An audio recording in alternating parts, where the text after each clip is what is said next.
20-30 লাখ টাকা খরচ করে বিংডিল না করে জমি কিনা ফালাই রাখেন, ভবিষ্যৎ প্রজন্মের জন্য ভালো হবে।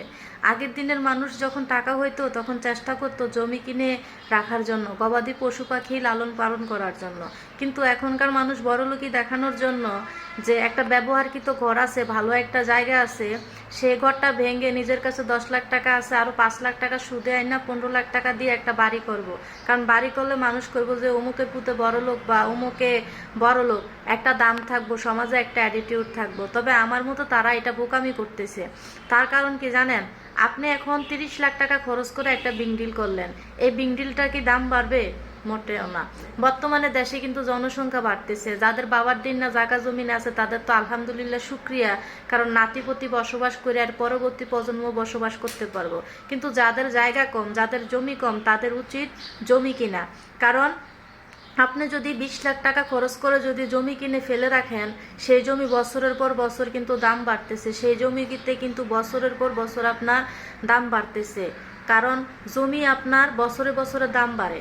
তো আপনি যদি 30 লাখ টাকা জমি কিনে ফালাই রাখেন, 20-30 বছর পর সেই জমিতে দেখা গেছে যে সেই জমির দাম 30 থেকে 60 লাখ টাকা হয়ে যাবে, এতে আপনার লাভ হয়েছে। আর জমি কিনে বেচারই বা কি দরকার, রেখে দিলে ভালো, ভবিষ্যৎ প্রজন্ম কাজে লাগাইতে পারবে। আর যদিও আপনি খুব সমস্যায় পড়ে যান তখন তো আপনার বিক্রি করতে হবে, কারণ আপনার নিজের সমস্যাটা আপনার নিজেরই ফেস করতে হবে। তো ধরেন আপনি একটা বড়লোকি দেখাইয়া নিজের সয় সম্বল যা আছে সব কিছু দিয়ে আপনি বিংডিল করলেন, ভবিষ্যতে যে আপনি বিপদে পড়বেন তখন কি করবেন? ইট খুলে কি বিক্রি করতে পারবেন? মোটেও না। ভালোভাবে থাকতে গেলে সুন্দর মতো কাঠকুয়ারি ঘর, বিড়ি পাকা ঘর বা টিনের ঘর করেও কিন্তু থাকা যায়। অন্যজনকে বড় লোক হয়েছেন ওইটা না দেখানোর চাইতে নিজের জমা ক্যাশ টাকা পুঁজি রেখে দেওয়াটা সবচাইতে ভালো। আপনি যদি এখন জমি কিনে রাখেন, ভবিষ্যতে আপনার সন্তানরা, আপনার নাতিপতিরা ভালোভাবে বসবাস করতে পারবে, থাকতে পারবে।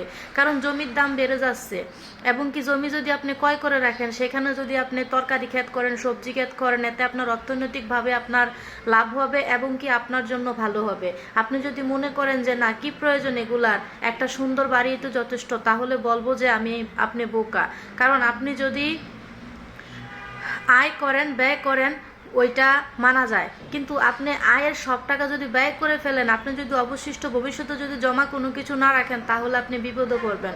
মনে রাখবেন, এই দুনিয়ার ভিতরে সমস্যায় পড়লে আপনাকে মানুষ সুদ ছাড়া হাতে গোনা 2-1 জন মানুষ আপনাকে হেল্প করবে, এছাড়া না।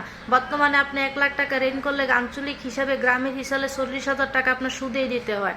আর সুদের টাকা এমন একটা জিনিস, আপনি যদি লক্ষ টাকাও ইনকাম করেন, সব দিক দিয়ে ঋণ যাবে, মাগা সুদের টাকার ঋণ কিন্তু যাবে না। তো যাই করবেন আর না করবেন, ভবিষ্যৎ কিভাবে সুন্দর হবে সেটা ভেবেচিন্তেই করবেন।